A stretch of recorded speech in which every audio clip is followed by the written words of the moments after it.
You don't always need pain, blood, or torture to break a human mind. Sometimes all you need is 48 hours and the right room. That was the real purpose of this experiment. The volunteers looked ordinary.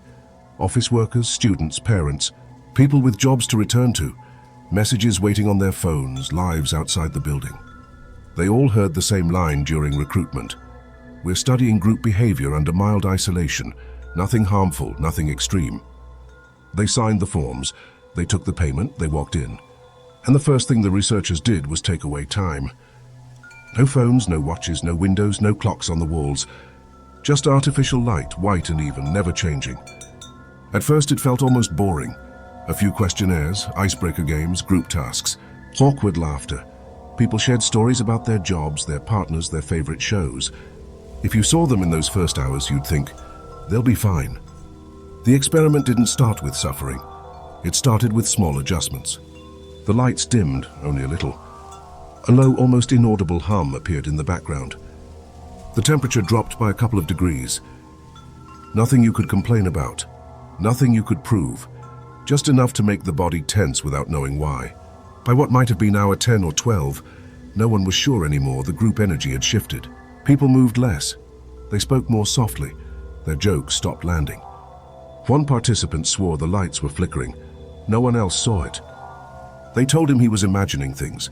He decided they were lying. Distrust doesn't enter a room all at once. It seeps in through tiny cracks.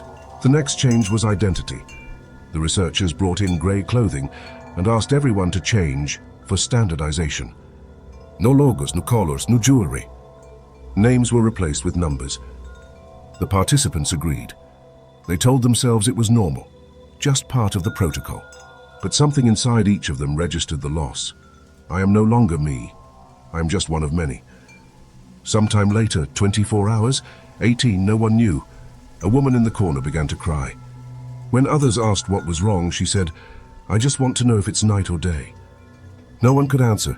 No one even had a guess. You can't comfort someone when you're trapped in the same question.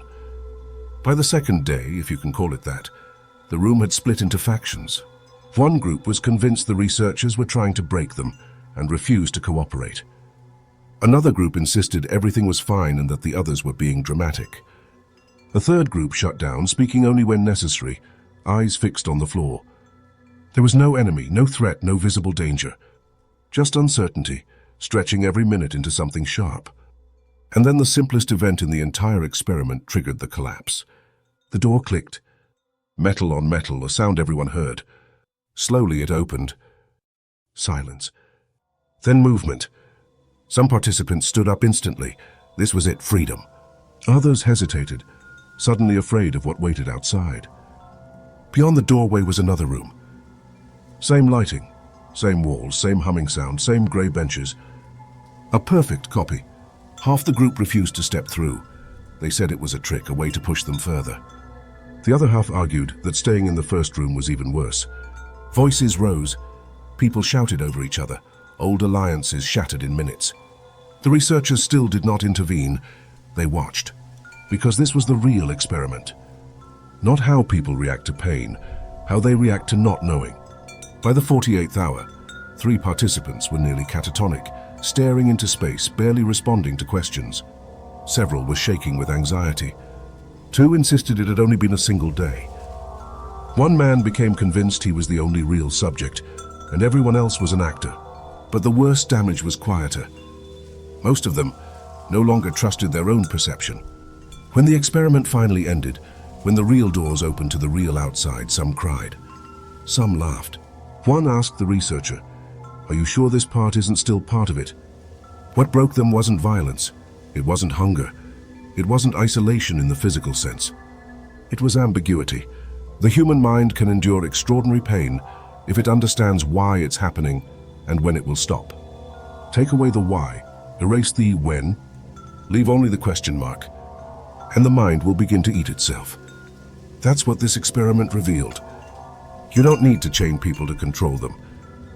Sometimes all you need is a locked room, a missing clock, and enough silence for their own thoughts to turn against them.